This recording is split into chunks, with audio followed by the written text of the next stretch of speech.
Bom, no estudo de hoje nós vamos falar sobre a língua, a fala. A língua, a fala.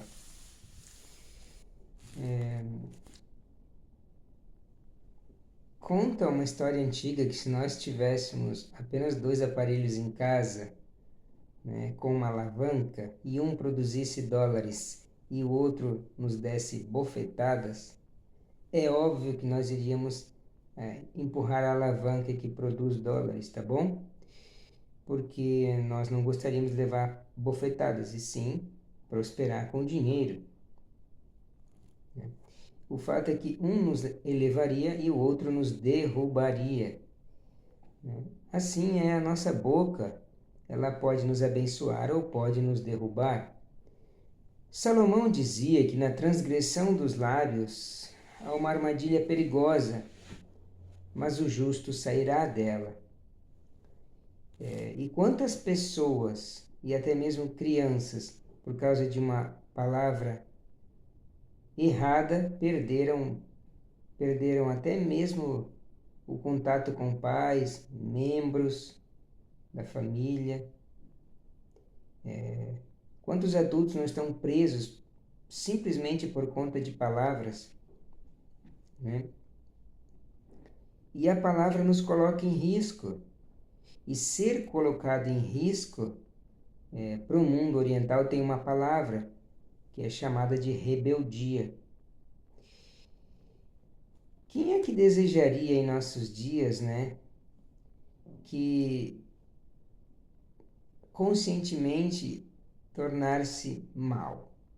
São poucos os que desejariam isso. Nós queremos o bem, né? E aí vem aquela expressão que quem deseja dias bons, cuide que sua língua não fale do mal, que não fale engano com seus lábios. O verso também diz: pese bem a palavra, haja com consciência. Quantos divórcios aconteceram por conta de palavras erradas?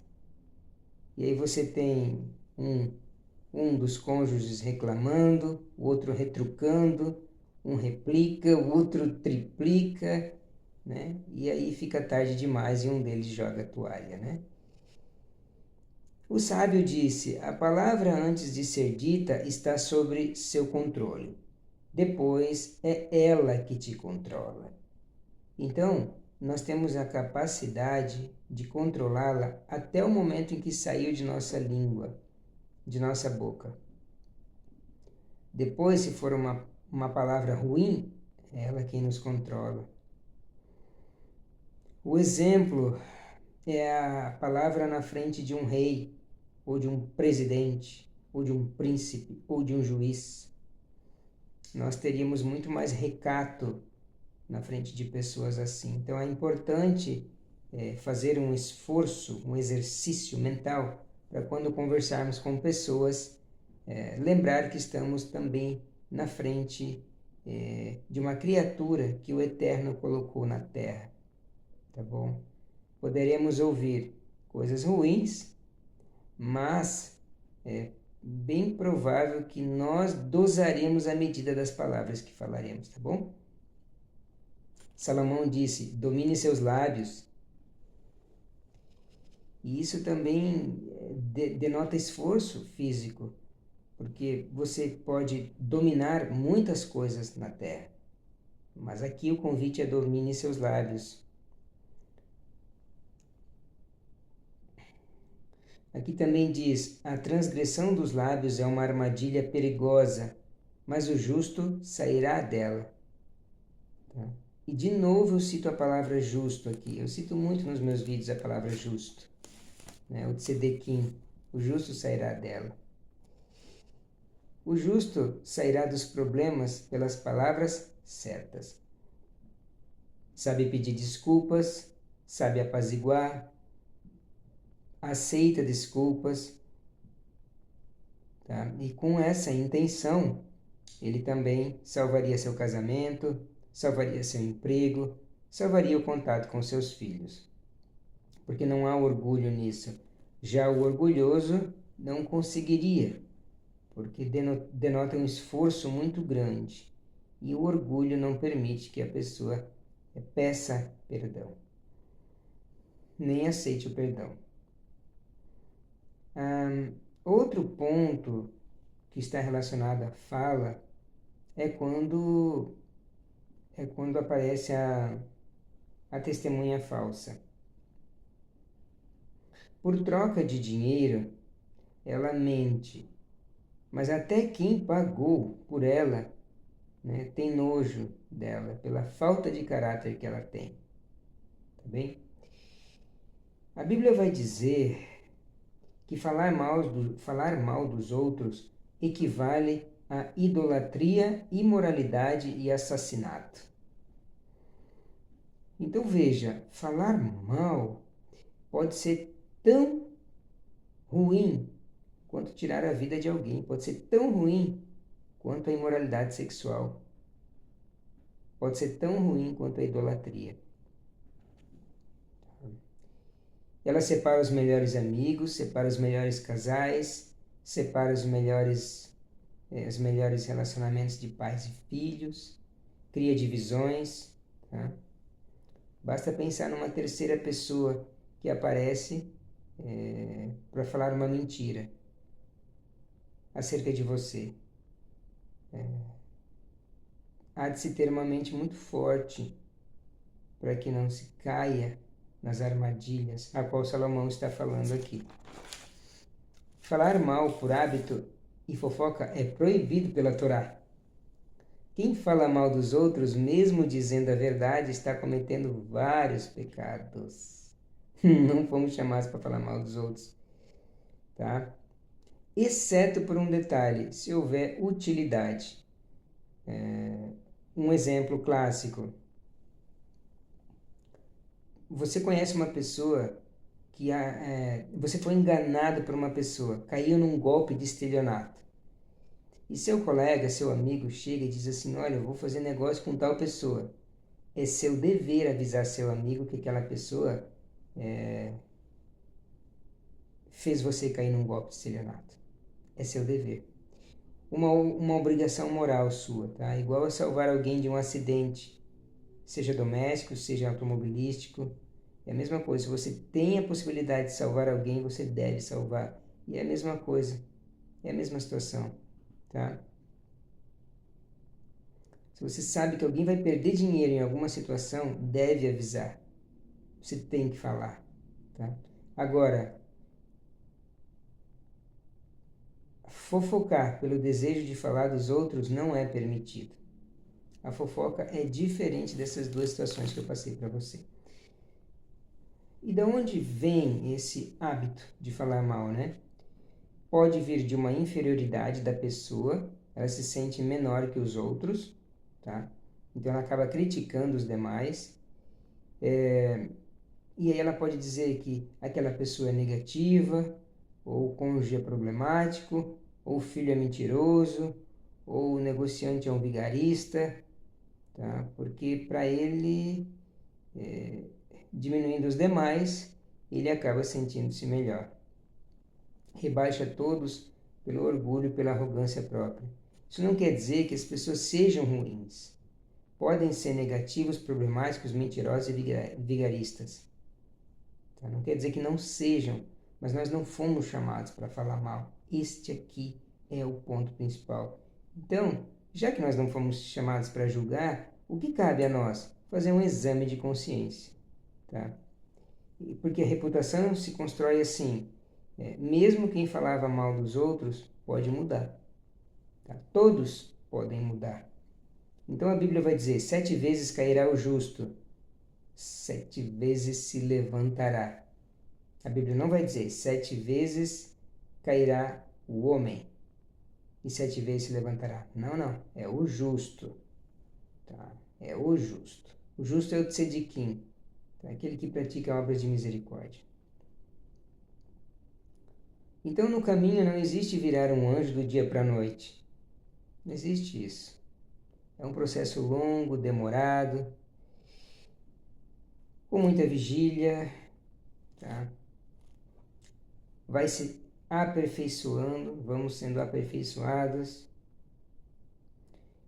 mas o fato é que quem quer melhorar na língua não se conforma com a queda, ele não se conforma em ficar num nível mais baixo, está sempre querendo melhorar. Então, as questões de paz conjugal, explosão de raiva, autocontrole ou qualquer outra luta interna vai levar quem está com dificuldades na fala a não desistir de tentar. Esse é o chamado justo, tá bom? Aquele que diz, eu não quero tentar, isso vai dar muito trabalho, este não é o justo aqui que a palavra diz. Tá? O justo é aquele que não desiste de tentar, mesmo estando já muito cansado das tentativas. Talvez a última tentativa o torne sábio de verdade. Talvez ele esteja bem próximo. Já tentou tantas vezes e caiu tantas outras, mas pode ser que ele esteja bem próximo de se tornar sábio.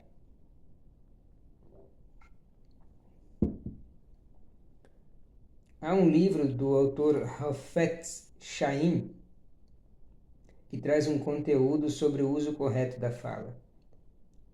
Ele cita o versículo: quem é o homem que deseja a vida?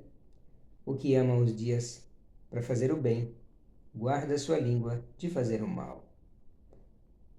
Falar das dificuldades, falar dos problemas, é algo natural na nossa vida. Todos nós temos este comportamento.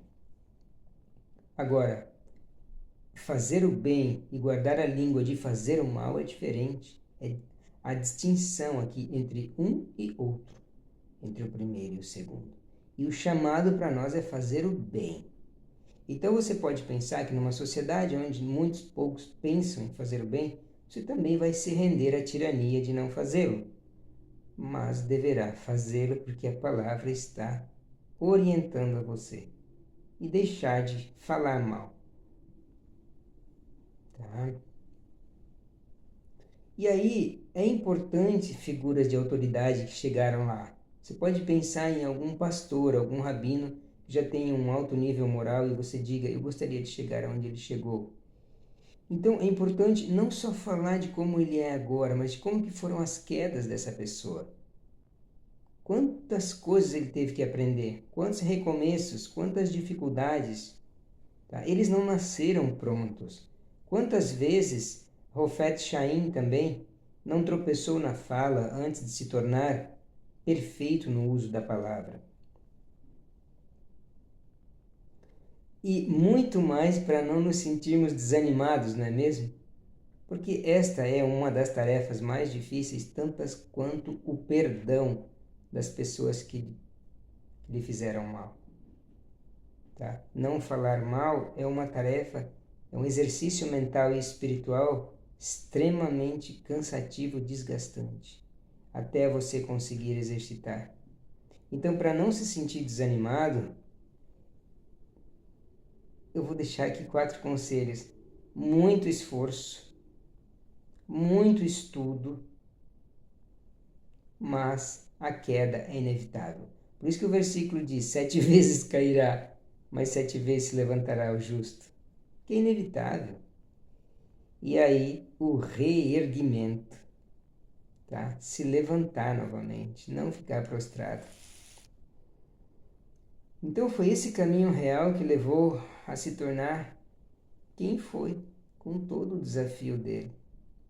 Em se tratando aqui do Hafez Chaim e de tantos outros que você conheceu, os próprios discípulos, Pedro também, tá? Foi esse caminho real que levou ele a se tornar quem ele é conhecido hoje nas Escrituras. E Salomão ainda diz, em oposição ao que nós estamos dizendo aqui, na transgressão dos lábios há uma armadilha perigosa. Tá? Na transgressão dos lábios há uma armadilha perigosa.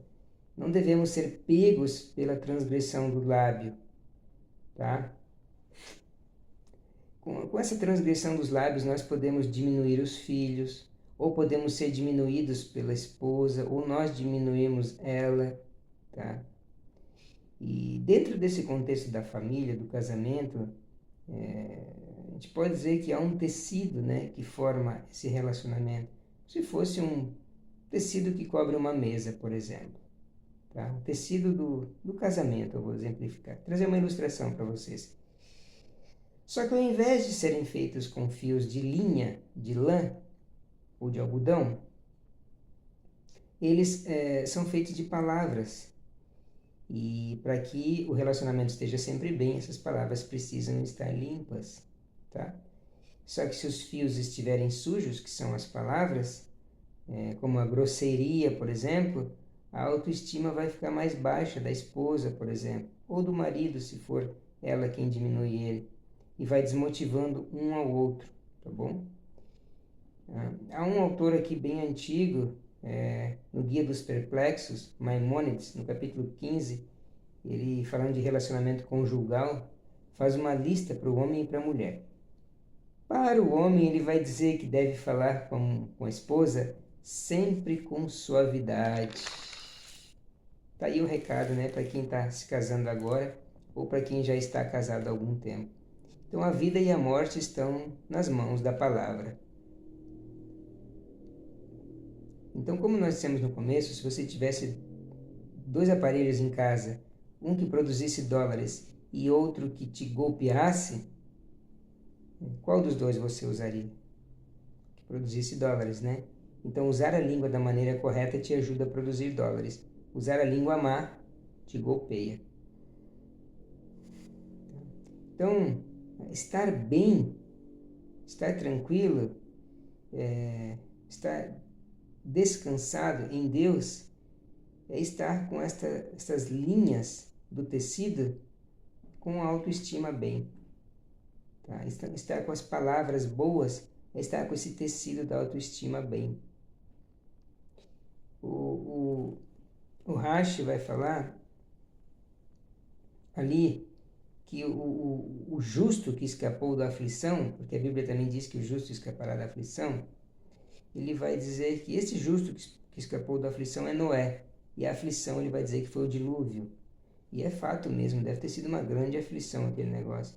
A água subindo e as pessoas morrendo sem poder encontrar abrigo, né? Então Noé encontrou ali, diante de Deus, a salvação. Tá? E assim a gente aprende com o passado. A geração do dilúvio levou a corrupção daqueles dias até o limite. Eles zombavam de Deus, né? Fizeram todo tipo de zombaria de Deus. O sexo já não era mais praticado entre homens e mulheres. Eles machucavam os animais, tá? Faziam uma série de coisas erradas. Trocaram o uso natural, os costumes naturais que Deus deu por outros. Aí nasceu uma expressão que era dita: sacrificavam crianças e beijavam bezerros, né? Hoje não está muito diferente com o direito dos animais, né? As pessoas amam os cachorros e jogam as pessoas que ajudaram elas pela escada abaixo, né? Então, troca-se hoje pessoas tranquilamente por cachorros. Tranquilamente hoje se faz isso de forma natural, né? Porque é o direito dos animais, né? Prefere-se ter uma casa toda suja, com pelos de cachorros e até excrementos, do que, às vezes, uma pessoa, um cônjuge, que está tentando orientar o outro cônjuge com palavras. Então, o cachorro não fala nada, né? E o cônjuge que fala, que tenta orientar, ele acaba se desgastando. E aí é preferível se usar um cachorro e mandar o cônjuge embora. Então, onde Deus sai, onde Deus vai embora do centro da moral, inventa-se sua própria ética e os resultados são desastrosos. Tá? E é por isso, então, que vem o desejo de mudança. Tá? É por isso que devemos mudar. Tá? E aí encontra-se o sujeito que não tem controle sobre o que fala, tem dificuldade no casamento porque não controla a boca. No trabalho entra em enrascadas, se complica com pessoas porque não controla a fala. O que pode ser feito? Como se controlar, né? Bom, comprometer-se com o estudo da Torá, com a Bíblia, pelo menos 1 hora por dia, porque a Bíblia sempre tem o tom certo, né? As contradições humanas, nem sempre. Tá? E um segundo item seria enfrentar de frente a falta de controle verbal. Aceitar que tem problemas com a voz, né? E aí você vai fazer o quê? Vai descontar a raiva nos filhos? Vai gritar com a esposa? Não, né? Vai cultivar a disciplina no poder da boca. E o poder voltará para você. Um exemplo foi José. Ele tinha uma postura de força moral. Disse naquele dia que todos foram celebrar um ritual de idolatria. Havia uma festa na cidade idólatra e todo mundo foi, inclusive os escravos. José era escravo também. José ficou. Tá? A esposa do faraó já fingiu-se antecipadamente de estar doente, justamente para que quando estivesse sozinha com ele, partisse para cima e tentasse a imoralidade sexual, né?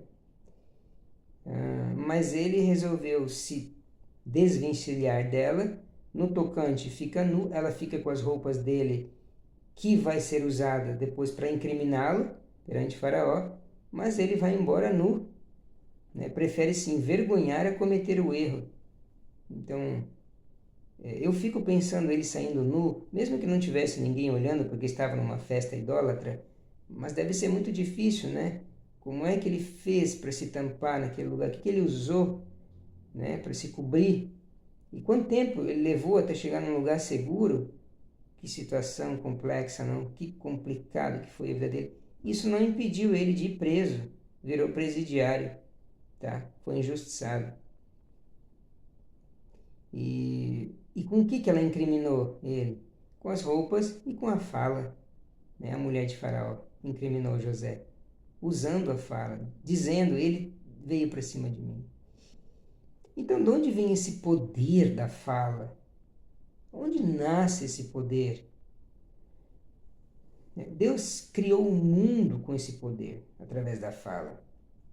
Nós fomos criados com essa semelhança, né? Com o poder de falar, né? Então, tem um exemplo aqui de Davi, que exemplifica muito bem esse poder que Deus passou para nós, né? Essa vocação, esses dons, e um deles é a voz. Davi disse, me assemelho aos pássaros solitários do deserto. Não que ele tivesse asas, né? Não. A semelhança nas capacidades, ou seja, ele estava tão solitário quanto um pássaro. E nós podemos falar tanto quanto Deus falou na criação. Tá? Temos um repertório muito vasto de palavras. Então, o poder da fala é o poder de transformar o mundo. A palavra transformar, ela vem de metamorfoses, que seria de dentro para fora. Ela nasce dentro primeiro. Tá? E aqui eu cito 2 pontos, né, da divindade que me chamaram bastante atenção. Quando nós vemos a palavra Javé, Yavé, Yud-Rei, Vav-Rei, está relacionado à medida de misericórdia de Deus. Tá? Quando Deus conduz o mundo com misericórdia, usa-se o Yud-Rei, Vav-Rei. Por outro lado, na criação, o nome de Deus é Elohim. Não é Yavé. É porque daí já é uma medida de justiça. Quando diz, no princípio, Deus criou o céu e a terra. Tá? A medida de justiça, que traz a mim a entender que está no meu alcance fazer tal coisa. E no seu alcance fazer tal coisa. Então, quando você junta misericórdia com justiça, você tem tudo. Tudo está à sua disposição. Porque tudo resume-se a misericórdia e justiça. Tá? E o Elohim, principalmente, está no plural, porque se refere a todos os poderes da criação estarem reunidos num só ser. Então, Deus, nele mesmo, reside todos os poderes da criação. Tá? Todas as vocações e talentos. E neles também no Elohim, a medida de justiça, né? Ao qual eu aqui estou tirando hoje uma que seria a fala, falar. Nossas palavras têm poder, né? Então, estudar a Bíblia sustenta a criação. Quem está estudando a Bíblia está sustentando toda a criação, né? Então, por que é tanta crítica, né, quando nós estudamos a Bíblia e a Torá?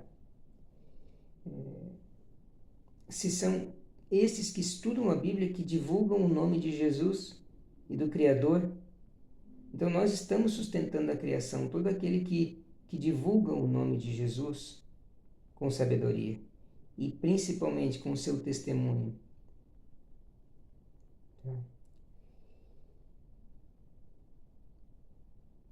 Sem o estudo,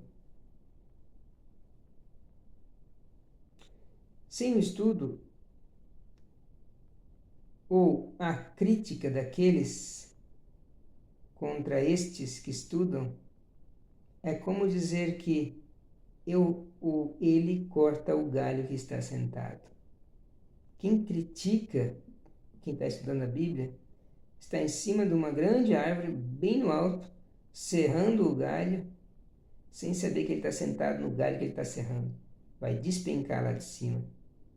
Tá? Então invista no estudo da Bíblia. E aquele que criticar, fique tranquilo, que uma hora ele desce lá de cima.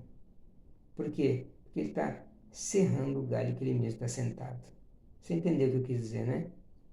Tá? Então até agora nós falamos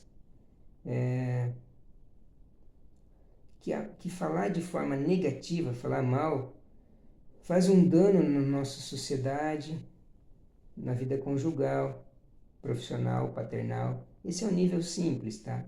Mas tem um nível mais profundo e mais ruim para todo mundo, que é o nível espiritual. Que quando você fala maldade, você está atraindo para si coisas ruins, tá? É como se houvesse uma maldição chegando a você, sem saber. Mesmo que você não saiba, agora você já sabe. Então, o nível superficial a gente falou até agora, mas o nível profundo é que existe a maldade chegando também no mundo espiritual. Então, fale o bem, tá bom? Fale o bem.